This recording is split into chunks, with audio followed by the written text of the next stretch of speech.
Hello, everyone. Welcome to KLAZET, the dressing room. Excited to have Caesar McLean with Ceasar Beats here with us today. So we're going to dive into the music world. So excited about, learning about that and anybody else that's in the music world or interested in becoming a beat maker or a music producer. Hopefully he can offer us some awesome tips.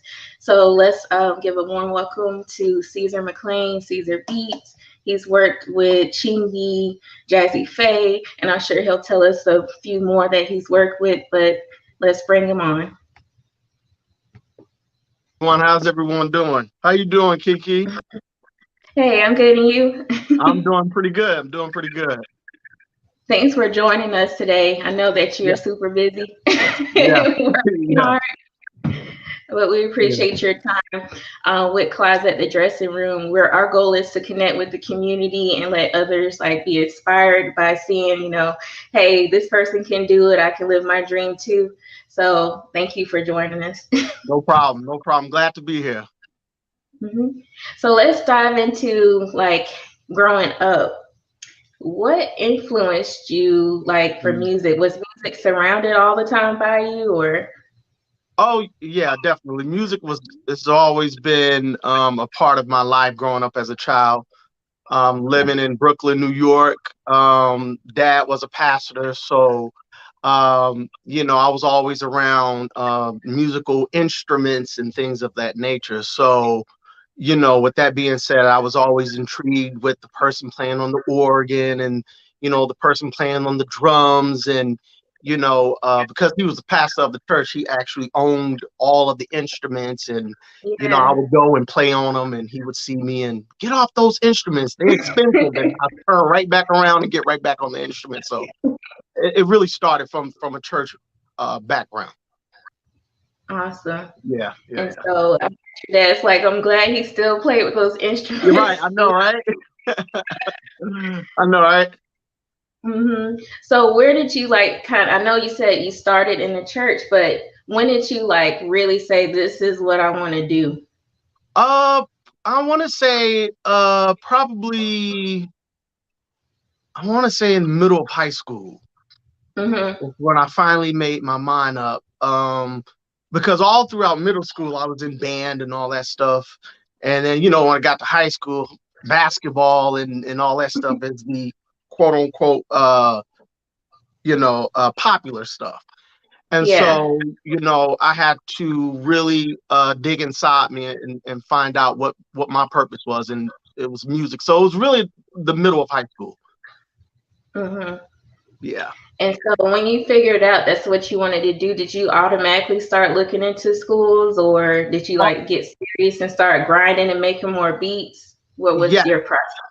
It was more so grinding and learning how to make beats, the Mm-hmm. process of it, and really trying to focus on how I could mold myself into what I see on TV. Back then, it was the Kanye West, the Timberland, the big name producers.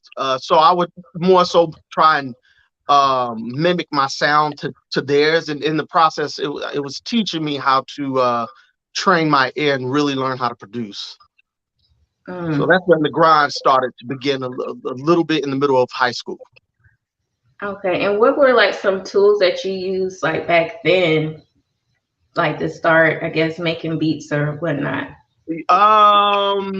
Started off with a little KRS little beat machine. Mm-hmm. Um, And as I began to, I guess, quote unquote, master the machine, I then start to jump on other things like the my Studio Triton keyboard and these other keyboards that I have, and just kind of went from there. Yeah. So, okay. So then after high school, you Mhm. were like, okay, I'm doing this. So did you end up just going straight into like college or did you like do some internships or Right. Well, I went straight into college, mm-hmm. and I went to Kennesaw State University, and I was going for business management. And then probably my second year into it, it just, I was not in a very happy place because I was Mhm. doing something I don't really want to do. And Yeah. so I dropped out, which don't drop out of college or anything of that nature. But for me at that time, I decided to do something else, and I went to a community college and got my associates in computer science. And Mhm. I was learning about audio engineering, recording, video production, photoshopping, things of that nature. And then when I graduated from there, I took I guess, a couple of courses on audio engineering. Um, Mhm.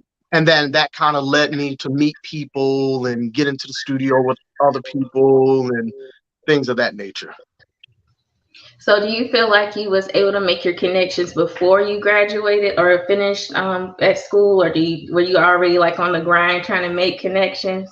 You know what? I really wasn't necessarily trying to make connections at all Mhm. after high school. I was more so intrigued with mastering my craft of making beats. So I Mhm. wasn't looking, I wasn't shopping around. I was just, in my own head, trying to get as good as I can with what I was doing.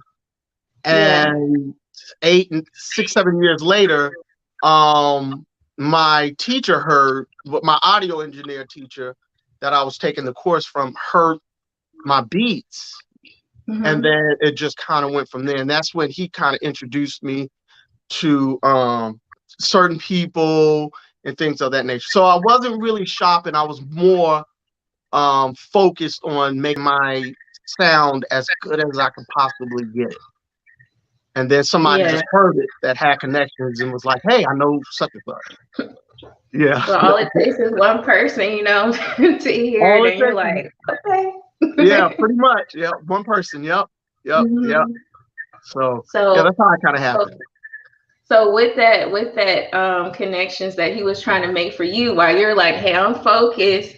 Like, Mhm, what was there any connection that he did or she, I'm not sure, made mhm. for you like right off the bat, or did it take a while for you to actually make your first like, okay, I got Um, my connection? it no, no, it was more like, because he had his own studio. It was more of a, I want you to come to the studio.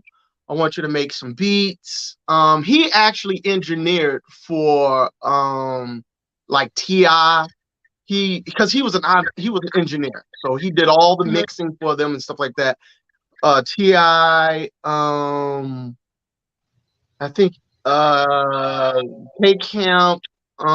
He did some stuff for Young Jeezy. I mean, these are really big name artists. So as he would mix their stuff and send it off, he would hear some of the beats that I would make in-house inside of his studio. Mhm. And then he would, send it off to him, and then they would hear it, and they're more like, well, who made this, who made that, that kind of thing, right? Yeah, We want to see them, meet them, whatever, whatever. And so it just kind of went from there. that's awesome. And it's Yeah, good how like he believed in you and yeah. saw what you was doing and was like, Hmm. you know what I'm saying? Sometimes that's what it takes. It's just having one person that believes in you, like to, Right, feel that fire and be like, okay, somebody's taking me right. serious. I'm on the right path. Hmm. I'm on the right path. Yep, I'm on the right path. So that's pretty much, absolutely right. That's pretty much how it kind of really started for me, and that really just fueled me to want to be better, Hmm. make it better than what it already is. Yeah. Yeah. So, so were there any other like mentors along the way, like such as your teacher? Was there other mentors that joined in, to like kind of inspire you as well? Um. It. Um.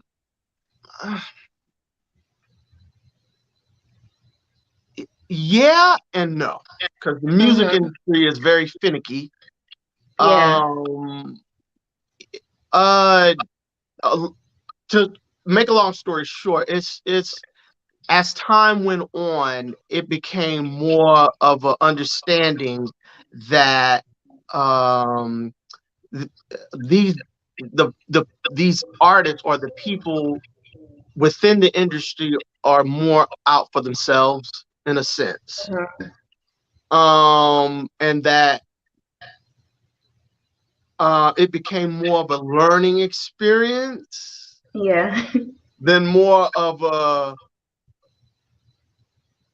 I can take you here or I can help you out to get to this level. Or I could, it was more of me, especially when the beats were being stolen from the artists, and Mm. not crediting it, like giving me my credit. It became more of a understanding for me that I just have to learn the business and I have to more so stay true to who I am and really continue to master my production. And then get my own lawyers and get my own manager and get my own team. But I have to learn the business. So, as they were taking the beats and the production that I was doing, um, I had to sacrifice something. I had to give that up in Mm. order to learn and understand what's going on in the music world. So it's a give and Yeah. take. So a lot of sacrifices and learning, and unfortunately, that is a dog eat dog world sometimes, music Mm-hmm. industry. Yep. And Yep. but one thing is like your creativity, it's like nobody can take that from you. It's like, okay, you got that one, but you don't have what I have.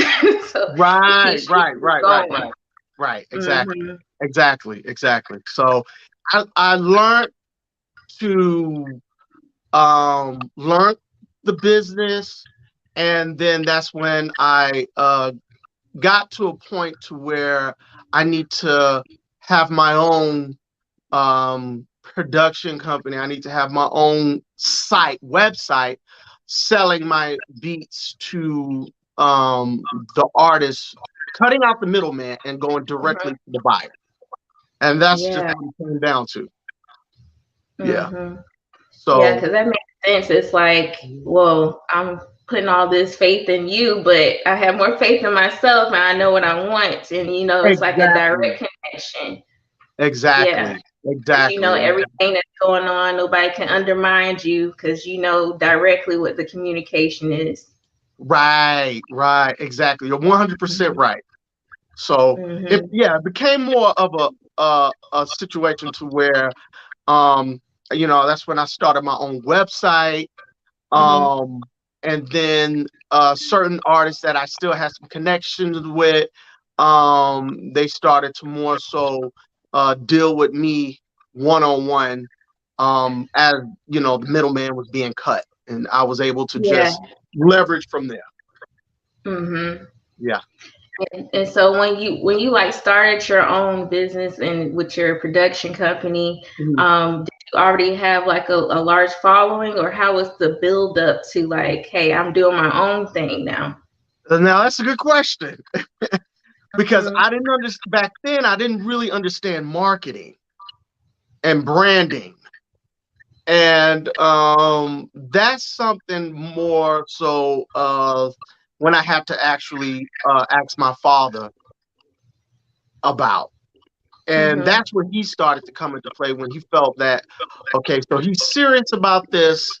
He heard my beats and he knew that, okay, he's on a real serious kind of a grind or a hustle. And then he Mm-hmm. started to more so teach me how to market, how to brand, not necessarily through social media, you know what I mean?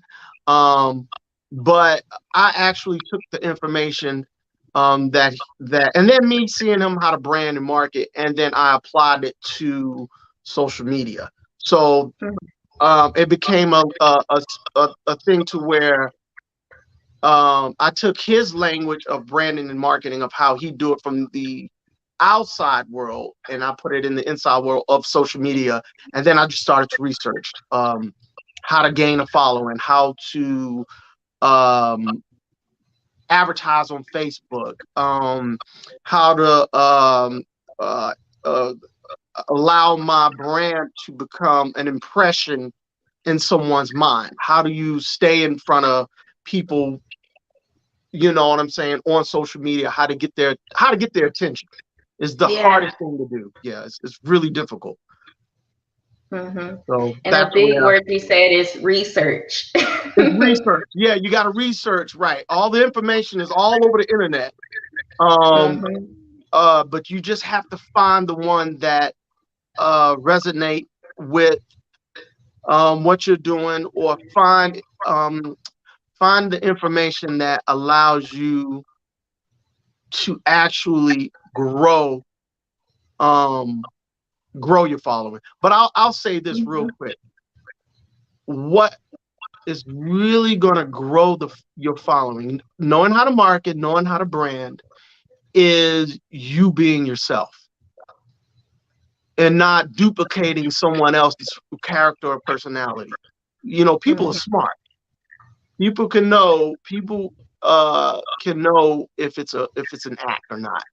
So if you can Yeah. just be yourself, you know what I mean, be genuine and honest, then people will just gravitate to that. Yeah. Hmm.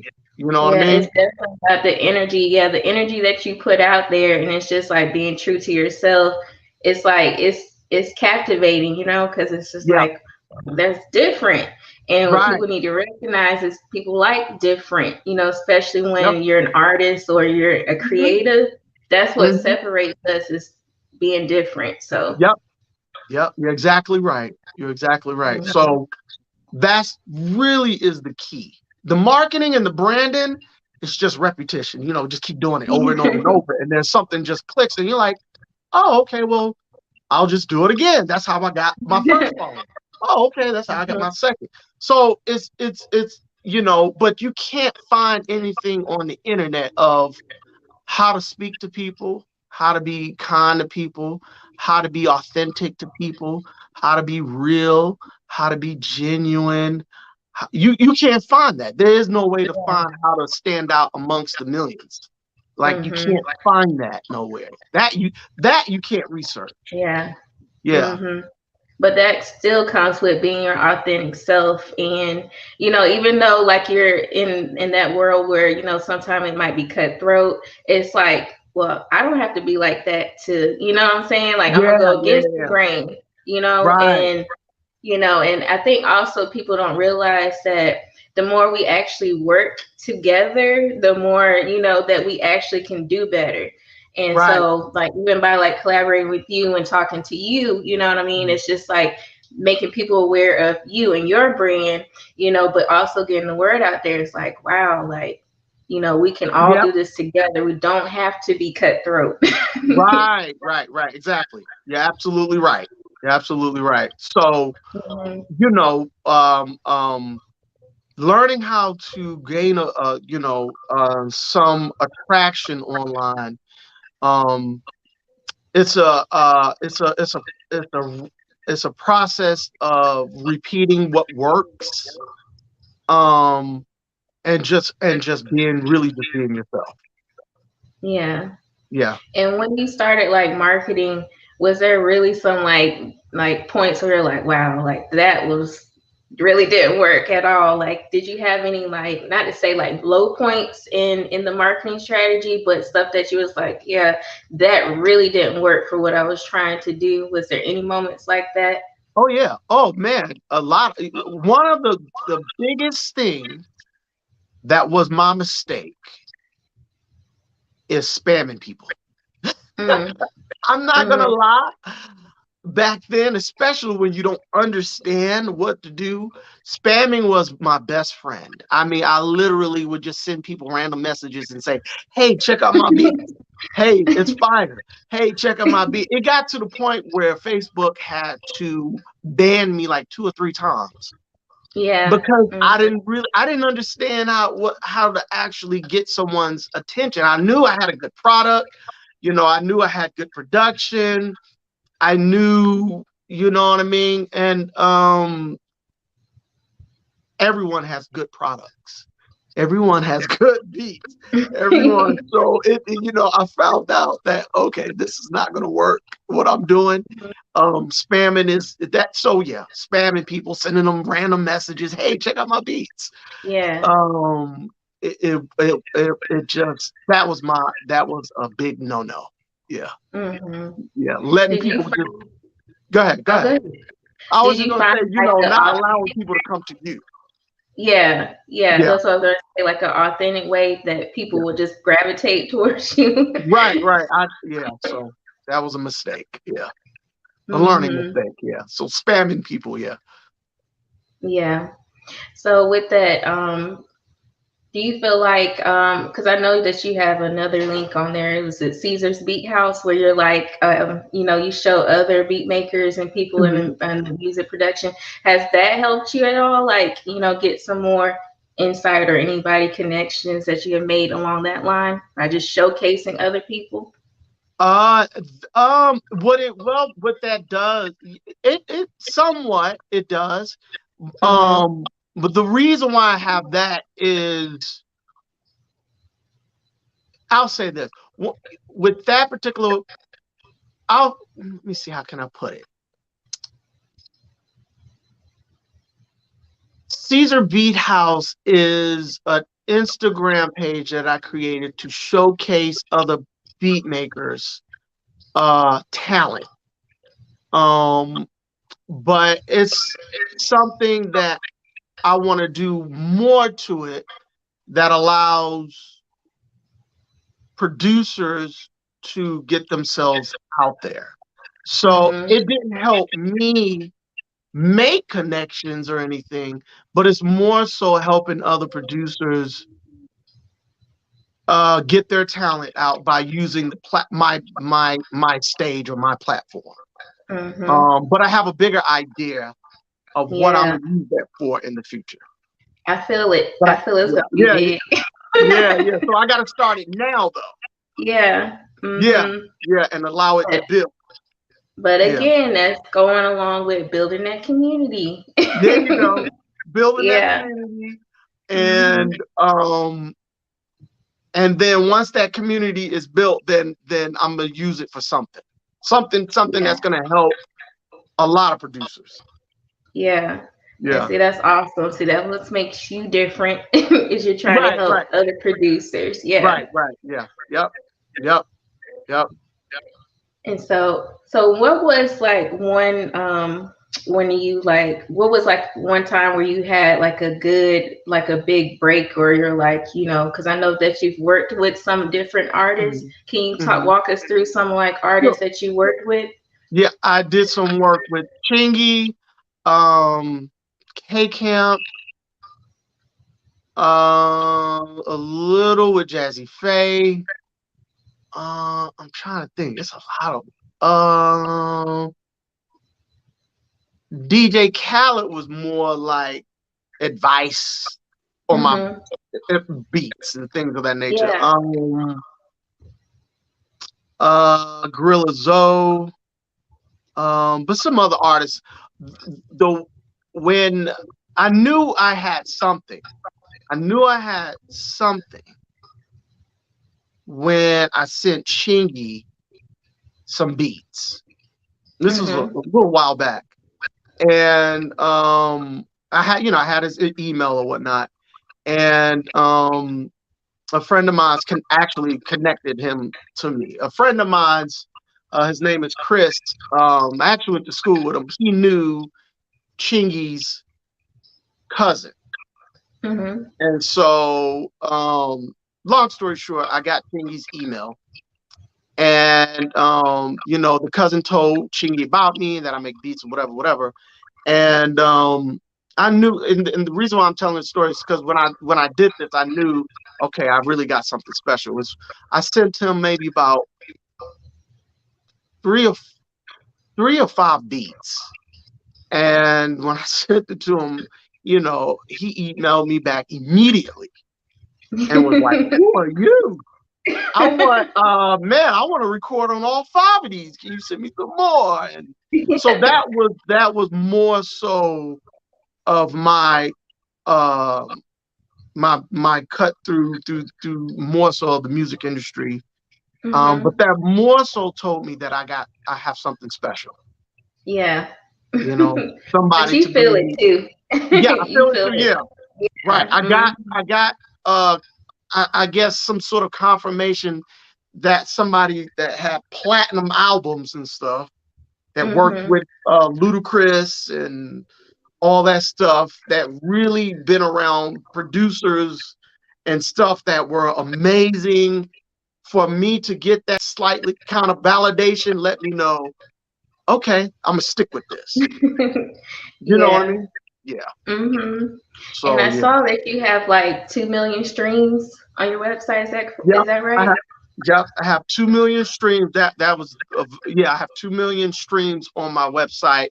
Um and that I one of the company that I actually host my tracks on, my beats on, Mm-hmm. they actually sent me this plaque right there to hit that number. Ooh, that's a process within itself. Yeah. But yeah, I hit 2 million streams on my website, to where people are going there, listening to my beats, buying beats. I do have a lot of beat makers out there that email me a lot on how did you do it and this, that, and the other. And just to throw a little plug in for the beat makers, any beat makers, producers out there, I'm gonna be showing this process. So I have a course coming real soon. So I'm just plug that in Awesome. there. So, but yeah, so yeah, I'm very proud of that, because that was a long battle for me to get to that number. That's awesome. And Yeah. you said like Appreciate so it. people can go online and they can actually sample your beats and listen to it Yep. and buy your beats directly from you, right? Yes. Yes. Yes. Yes. On my website at CaesarBeat.com, to where yeah they could sample it. I created every single beat on there. It's licensed out. So, if you have a YouTube channel, because I know YouTube is getting real strict, to where you're using people music. Facebook is starting to get strict too, to where people don't have the license to the music. Mm-hmm. So I know music is very important, especially people that have podcasts and streaming on YouTube and all that stuff, and they're needing original music to where they can have the license to. So I have the license to it and all that stuff, so there won't be no strikes. People getting their channel shut down and stuff. I know, right? So yeah, yeah, yeah. So that's really important. And that a lot of my sales do actually come from people that have YouTube channels, YouTube create any sort of podcast creators that needs the actual paperwork. Mm-hmm. So they're in the safe zone. So That's yeah, awesome. Like I yeah, got you. Don't worry yeah, about right. it. And just wrapping up, do you have like a favorite quote or a motto that you live by that, keeps, the persistence going in you? Yeah. Stay consistent with what you do, no matter what the circumstances are. Be genuine and polite to people. And I am a firm believer of a higher being. I grew up in the church background. My father was a pastor and this and the other. So for me, keep God first. You know what I mean? So I pray a lot, and that allows me to. It gives me strength, and Mm-hmm. that's my advice. Awesome. Well, it's Yeah, been a pleasure talking to you today. And thank you for your time. And thank you you as for all well. the Kiki. advice and inspiration. I'm inspired, and I'm sure others will be inspired too. Thank you. I appreciate it, Kiki. Thank you. You're So we'll welcome. see you next time. All righty. Bye bye. Bye.